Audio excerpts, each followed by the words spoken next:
Okay, so Colin Saunders. Right. Welcome. You're going to tell us about the sighting and a bit more about the incident. Right. My name's Colin Saunders, and like I say, a couple of you know me from the last time I was here. Briefly, I spent a lot of time in the aircraft industry, working for SAAB in Sweden and for Messerschmitt in Germany. I've also spent a bit of time working for Chevron in the North Sea, so flown on quite a few helicopters, so quite a lot of aviation experience, if you like.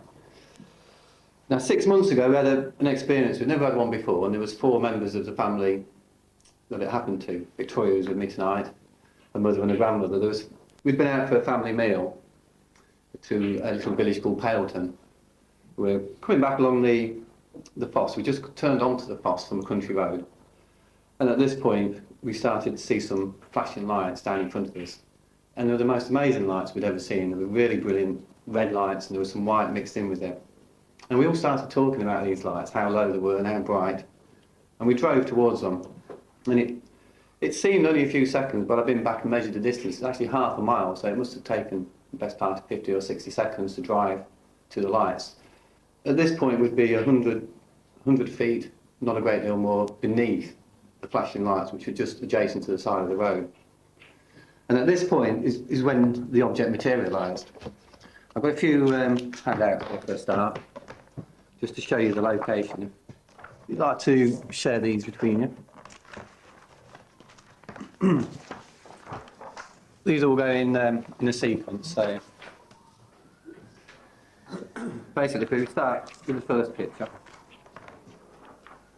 This is the actual fosse, the old fosse way. Just at the top here we've got the A5, the junction with the High Cross. We were actually travelling along this road coming back from Paleton from a family meal. We turned onto the fosse at this point, and it was around at this, just as we turned onto the fosse, we've seen the lights, which were just down here at Foxham's corner. And we've seen the lights for the whole of this distance. During the whole of the experience, there was no other traffic around, which was most unusual. There was people who were following us actually, but they didn't catch us up until the actual incident had finished. As we turned onto the fosse, if we turn over, this is the sort of sight that we was greeted with, these most brilliant pulsating red lights. Now this is all that we could see really from the car was the red lights. At this point we couldn't see any particular craft. It was only when we came underneath the lights that the first sort of object came into view. Here we have like a diamond shape, a metallic diamond shape starting to appear around the lights.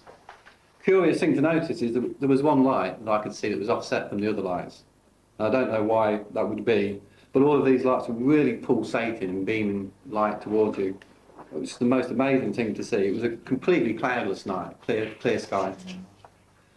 And then the next most amazing thing happened on the next page. It tilted on its axis and gave me a real good clear look at the surface. The whole of the surface, the dark grey that you can see, was actually, it looked like it was organic, like it was alive, it was moving. The best way to describe it is like at night time when you see moonlight shining onto a lake, you've got a slight breeze and there's a ripple on the lake and you can see the white and the dark. It was like that. But all of these silver lines that have been shown were raised off the surface in actual 3D. They came off the surface, ran up the body, turned at 90 degrees and back down on themselves again. Most amazing sight that I'd ever seen. We reported this to Omar. We'd never been involved with UFOs before. This was our first experience. And the last picture is a copy of Victoria's drawing that she presented of the object.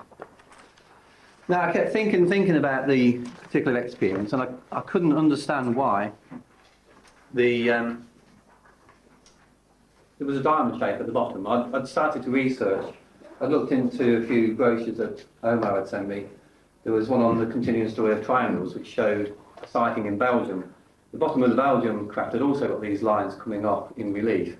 So I'm assuming it's the same type of craft. We've seen the same version, the same model, if you like, of that particular vehicle, whatever the vehicle is.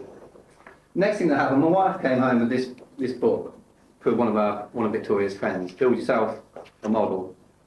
I thought, now there's a good idea. Why don't I make myself a model and have a look at it? I printed up some cards on the computer at home, using the Belgium image for the bottom and my own sightings for the top and the rear. And from that, I came up with what we call the Mark 1 version. This is the first one that we built, the first type of model. Now, what I found when I was looking at this, and I've got a few of these actually, which we built today. So I'll pass these out as well to have a quick look at. Now, what you find, if you look at the back of the craft and tilt the nose slightly down, you get the silhouette of a diamond. And then the red light at the front of the craft comes into view as being the odd spurious light that was offset from the other lights. So what we're looking at with the nose tilted down is what I believe that would be the light underneath on the front. So the actual view we're looking at there is the underneath of the craft.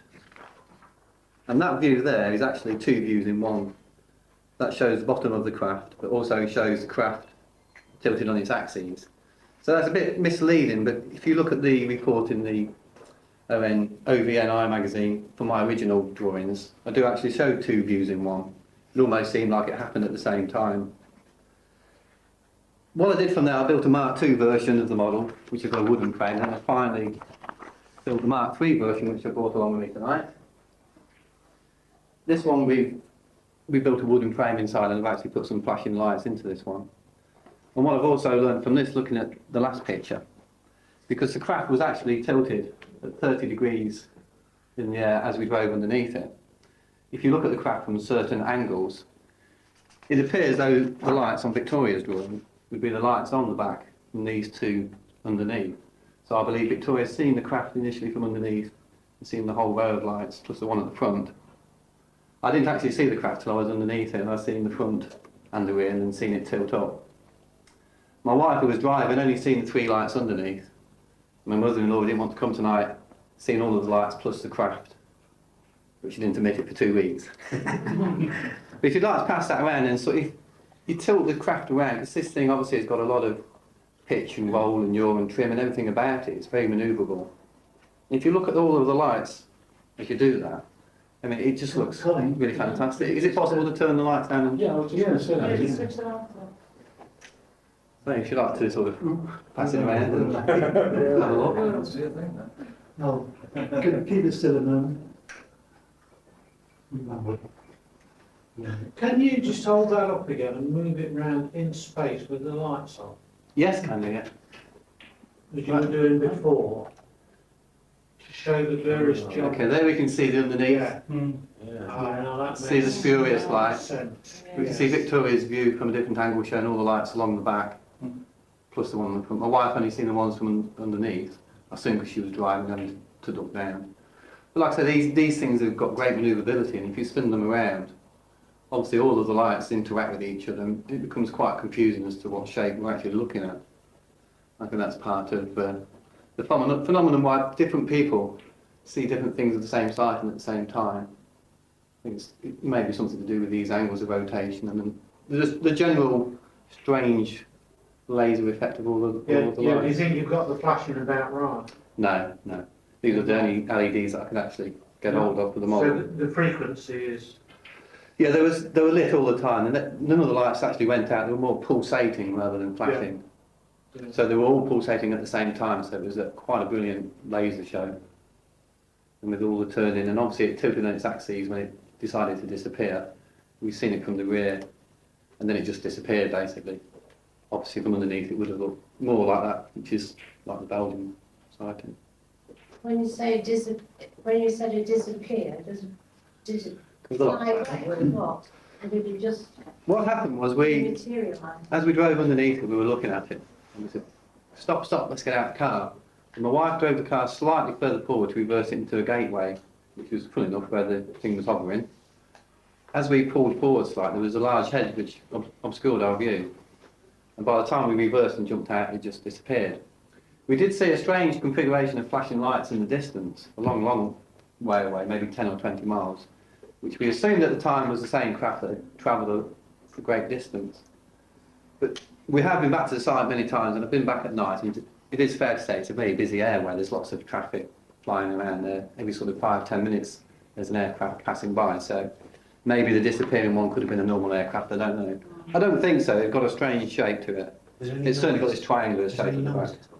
There was no noise over the noise of the Fiesta engine, which was a little bit rattly, but certainly there was no engine noise. There was no smells. How big do you think it was? It was reasonably big. I say size of an end terrace house or mid, semi-detached house. It wasn't the size of a football pitch, but it filled most of the vision of view as we looked up on it. Another interesting thing, this edge. I mean, the detail was amazing to see. I've got this light colour down the side here.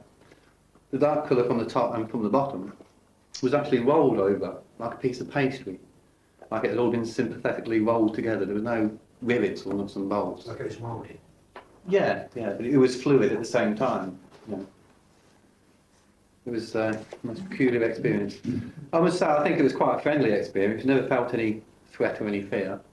And one of the things to bear in mind, there was 4 of us as well. It didn't jump out on just one of us from the blue and scare the wits out of us. It showed us the light. It was almost like they were fishing with bait. It was saying, here we are, come and have a look at us. And we looked at it for quite a while before we drove up. And then we've seen it materialise. And the whole event was quite exciting. Certainly wasn't frightening. So did you feel calm then at the time? Very much. We're very excited, yes. We were rushing to get out of the car and to jump on board. But Victoria was slightly different. I think she was a bit scared. Basically, that's the sequence of events of what happened on the night. You say that you're about 100 feet away. Sorry? Did you say that you're About 100 feet above the car, yes. Was the engine still running? It was, yes, at that time, because we just slowed to a stop and then decided to move forward to reverse. And we couldn't hear any noise over the noise of the engine, unfortunately. Any ill health? Not doing that, no. Victoria had some strange bubbling on her ears, but that disappeared after a while. We didn't know what that was. I've got 2 questions. One is, what's the blue one? Oh, what's that blue thing? That's taken from the Belgium site, and that's nothing that I actually seen on the night. I didn't see any blue light at all.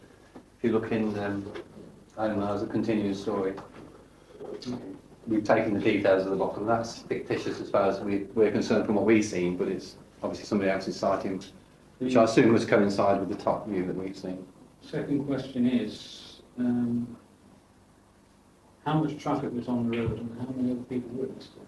None at all. It was the strangest thing that when the incident occurred, there was no traffic. As soon as the incident stopped and the thing had gone, the traffic started up again in both directions. I mean, it was most peculiar, yes. Any more questions?